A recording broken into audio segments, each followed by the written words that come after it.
voilà, ça fait à peu près 30 minutes que j'ai mis ça de côté.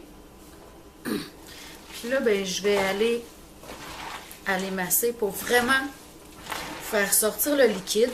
Parce que comme je disais tout à l'heure, il faut que le chou soit submergé par le liquide. Donc,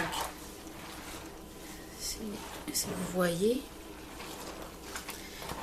oh, ça sent déjà bon, les graines de carvi. Donc, je vais masser jusqu'à temps qu'il y ait assez de liquide pour couvrir le chou. Si c'est un chou qui n'a pas assez de jus, parce que des fois, plus on avance en saison, plus le chou devient déshydraté.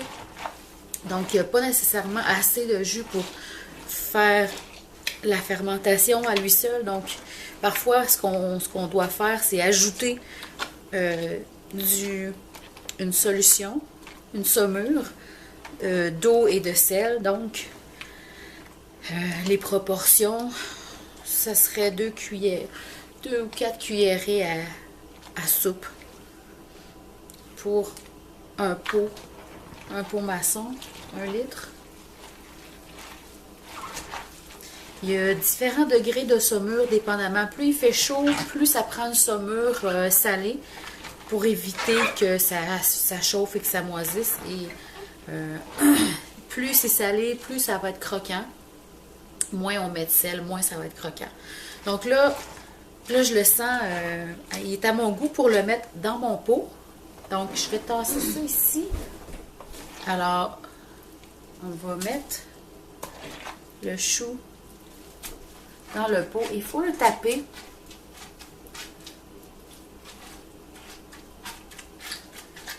Il faut le taper au fond. Vous allez voir sur certaines autres vidéos. Vous voyez comme ça fait du jus. J'ai pas ajouté d'eau là-dedans. C'est vraiment juste le jus du chou. Donc, certaines personnes vont prendre un bâton pour taper le chou au fond. Moi, j'utilise mes mains, mon poing. Voilà.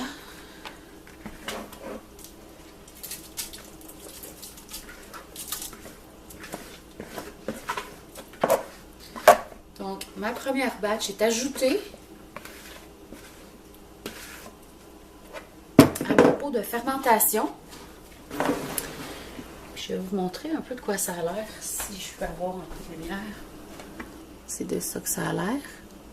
Et puis, je fais comme ça avec la main. Vous voyez comme ça fait du liquide. Donc, le but, c'est que le chou soit vraiment submergé par le jus. Je vais mettre ça de côté. Je vais recommencer l'étape de couper le chou pour me faire une autre batch de 5 livres pendant que celle-ci continue de travailler.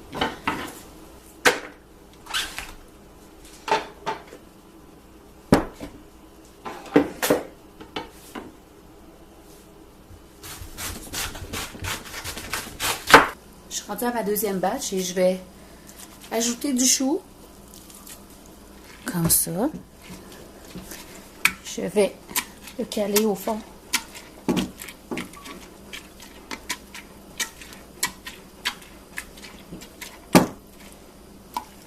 Normalement, je me place par terre, puis tantôt, je vais me mettre plus à mon aise pour faire ce travail-là.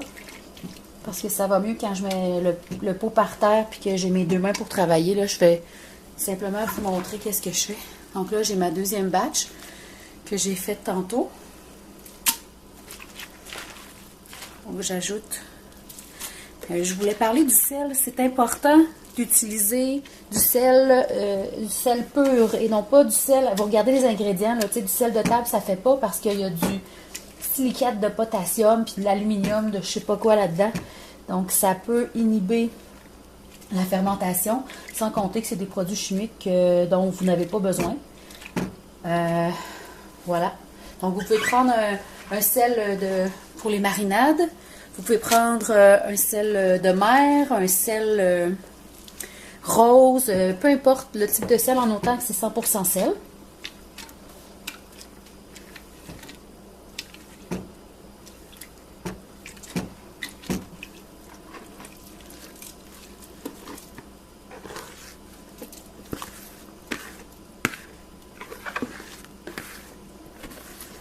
voilà, je suis rendue à couper un autre 5 livres. Je vais bien caler ceci au fond. Pour faire de la place, je suis désolée, ça cogne, le pot cogne sur la table. Donc, je vais continuer à faire mon processus. Je vais remplir mon pot, puis je vous reviens tantôt une fois qu'il est rempli pour installer les pierres.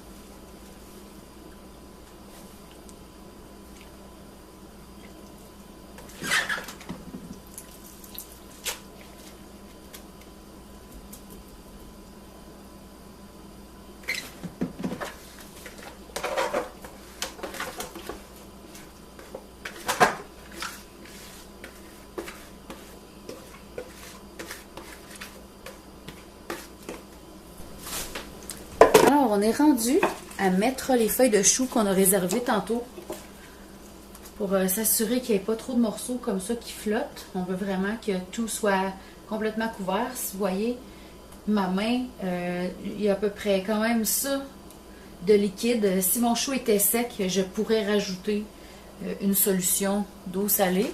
Mais dans ce cas-ci, il est encore assez frais. Donc, il n'y a pas cette nécessité-là. Donc, je mets mes feuilles de chou comme ça, par-dessus.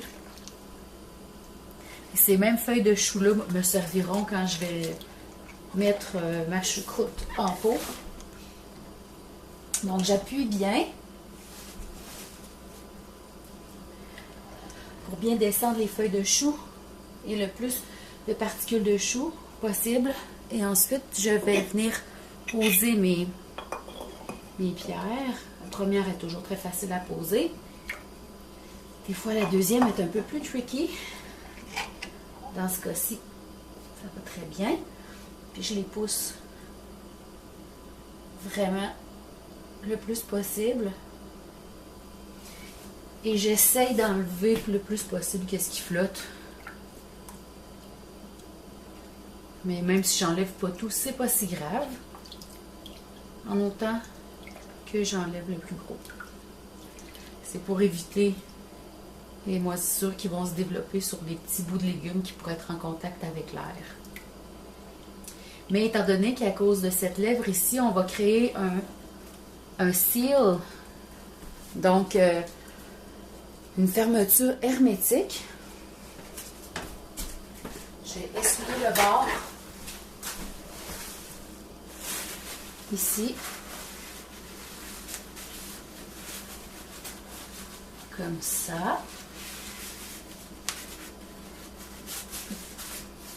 Voilà. Je vais mettre le couvercle. Je vais ajouter de l'eau ici et ça va être prêt pour la fermentation. Alors voilà où est-ce que je range mon pot à fermentation.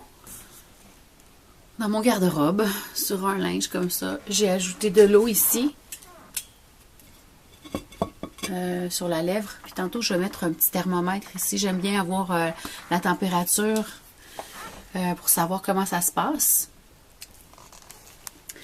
Alors, quand ça sera le temps de la mettre en pot, je vais vous faire une autre vidéo pour vous montrer de quoi ça a l'air. Puis un test de dégustation aussi. Alors, voilà, bonne fermentation, mon chapeau. Pendant la fermentation, je vais vraiment m'assurer qu'il y a toujours de l'eau ici dans la lèvre pour éviter que ça sèche et que ça pourrisse.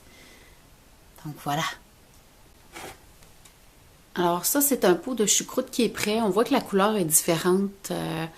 Ça a changé de couleur, de texture. Et c'est très, très bon.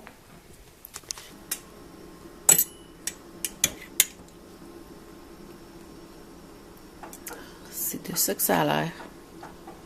C'est absolument délicieux.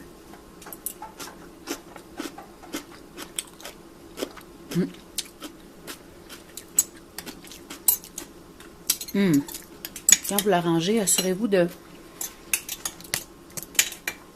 Je vais mettre du liquide par-dessus le chou. Alors voilà, on se retrouve dans quelques semaines pour le reveal de ma nouvelle batch de choucroute. Bon appétit!